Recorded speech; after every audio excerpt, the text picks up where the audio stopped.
So today you're coming for a walk with me around Bannockburn. Let's go. Do you want to go a walk? You want to go a walk? So Bannockburn's about 7k south of Cromwell, 6k south of Cromwell, about 50 odd k from Queenstown, 50 odd k from Wanaka as well, central Otago, New Zealand. This is where we now call home. It's my work van.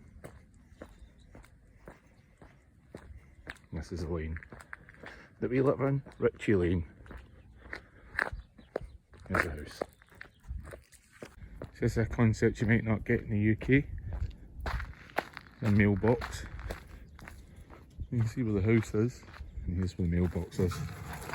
Nothing to it. In the distance there, you can see the cafe on the left and the pub straight ahead at the bend of the road.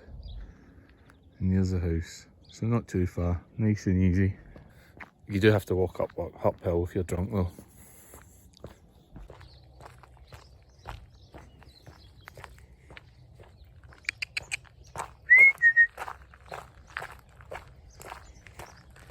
This is the Bannockburn Hotel, the pub / restaurant.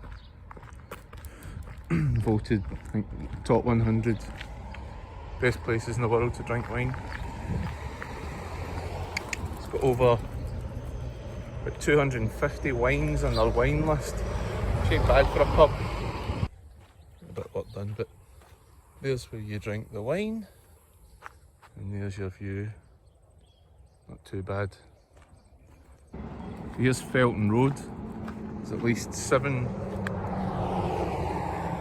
vineyards on Felton Road, including 2 paddocks, Sam Neill's wine, Sam Neill the actor, and also Mount Difficulty. But if you just head down there a bit, that's the Bannockburn Bridge, just the distance there. Beautiful new cycle track that's been put in for all the drunk people. Still snow up on top of Mount Pisa. Shorts and t-shirt weather and snow up there. Beautiful, beautiful. Look at the sky, look at the sky. There's a cherry orchard. See the amount of work they go in. Look at all this, the size of that net. It covers this whole orchard. Keep the pesky birds off. Probably one of Central Otago's biggest exports, cherries. Cherry market to China is incredible. What are you eating? Leave it. Drop. Leave it, you minger.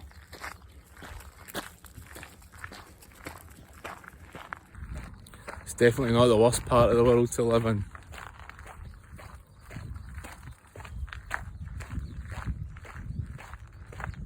Beautiful. Beautiful. Especially when you get a nice spring morning like this. What time is it just now? It's just 10 o'clock, just past 10. Marvellous. The pointer is pointing at the ducks.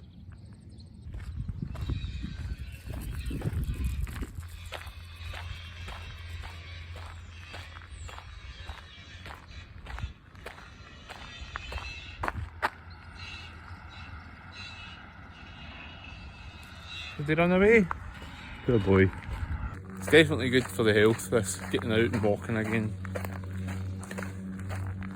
Because I'm now not even taking Panadol, so the painkillers are completely out. Shoulder's not really sore unless I move it, so best medicine there is just don't move it. So I've worked that one out, that's clever. Not much of a change in the weight. I've lost about half a kilo, but to be honest, I've not been very strict with my eating yet, but I'll get onto that and that'll be much better. Beautiful, eh? Beautiful. That's Mount Difficulty right ahead. That's what the wine's named after, obviously. Just vineyards everywhere. Vineyards, vineyards, vineyards. Vineyards. Here's the Sluison's Reserve. We're going to go and walk around it. Here!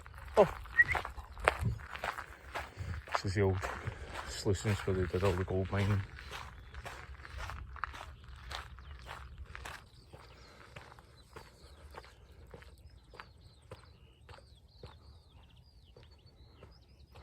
Looks like the Wild West, doesn't it? So this is where all the gold miners come, and all these hills have just been eroded away with water cannons in search for gold. You can kind of see the layering down. These ones over here are quite good to see. So yeah, this wouldn't have looked like this once upon a time. There you go. Shows you the wee man in his water cannon scushing at the hills so they can get down to the layer of gold, or the quartz or whatever it is the gold was in. Quartz veins containing gold. There you go. So apparently this area is one of the only two areas in the southern hemisphere or the world where when the first two prospectors turned up, they could just pick nuggets off the ground without even digging. The first two prospectors in the area were an Irishman and an American, and they get something stupid like 29 or 39 kilos of gold and then walked 30 days to Dunedin, to the only banks in the country, so they could trade in their gold for cash, and then they just all spent it in beer.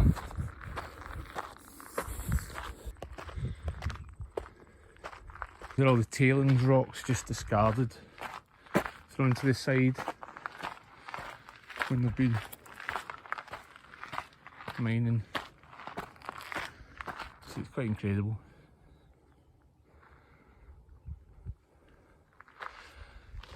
As you just expect a cowboy to ride by. See these little holes that they would dig to go in and see if they could find any gold. Any samples to know if it'd be worthwhile to actually hose the whole hill down or not.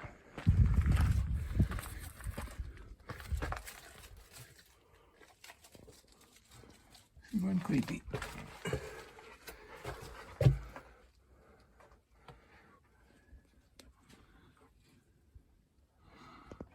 No gold today, no gold today. I think in the area alone, there's apparently something like 70% of the gold is still in the ground, but it's all so fine and just little flakes that it's not kind of profitable at the moment for them to mine.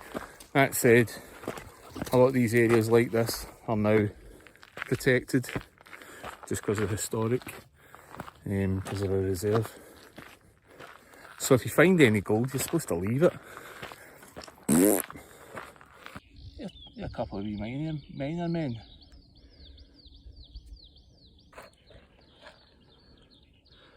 Now you're starting to see the view way through to the lake in the distance. That's Cromwell after the forest.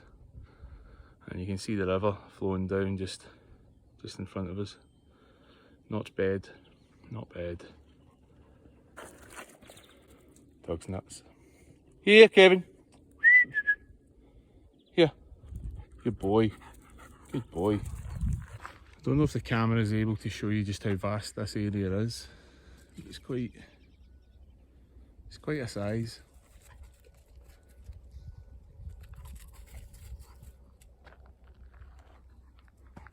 Very peaceful.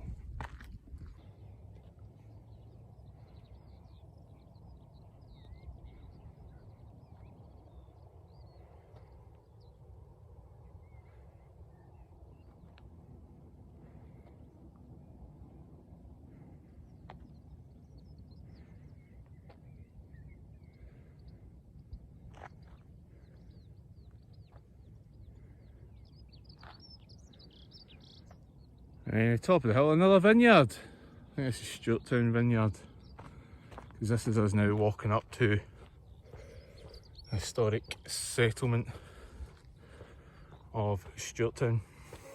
Can you imagine what the health and safety would be like in the UK? Look at this. There's a fence post. Not a lot of fence. And a fairly sizable drop down there. I'm not very good, but I think it's about loads of metres. I'm very good at measurements. Here's the walls of the old reservoir. Kevin about to have a field day chasing rabbits. But from the old reservoir, because this in here to the left, or all around us really, was the old Stuarttown settlement. There's some ruins up there, I'll take you by them in a second.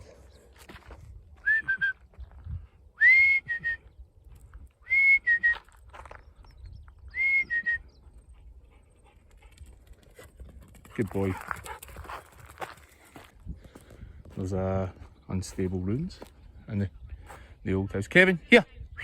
Here! There's a photo shoot going on over at the old house that they re-roofed. Fixed it up, but I don't want to disturb them because they've got a setting out in the ground and stuff like that. Here! But a lot of these trees are apricot trees. They just bear fruit. Public place, so people just come up and pick them. Looks like some kind of children's wear photo shoot going on, so I won't go and disturb them. But that's the house that a lot of volunteers got together and re-roofed it and stuff and fixed up the bricks so you could have an idea of what it would have looked like once upon a time. Come on, over. Good boy.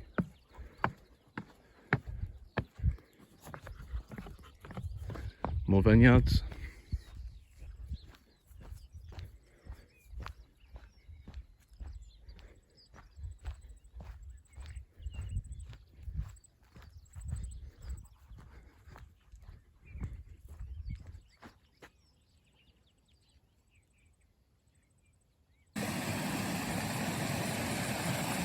Drink.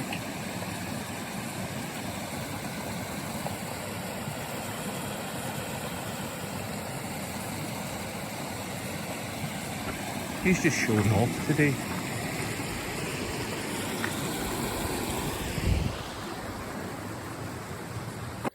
This is back up into kind of, well, nearly into Bannockburn, but we're out the sluicings out of Stuarttown.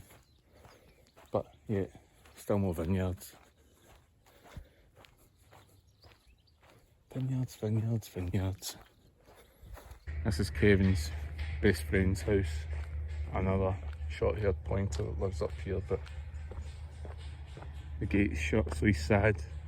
Can't find her. You sad, pal?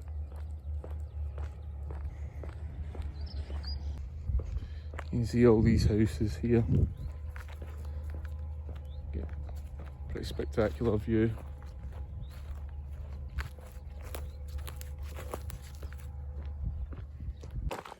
And home again. Hey Kevin, going in.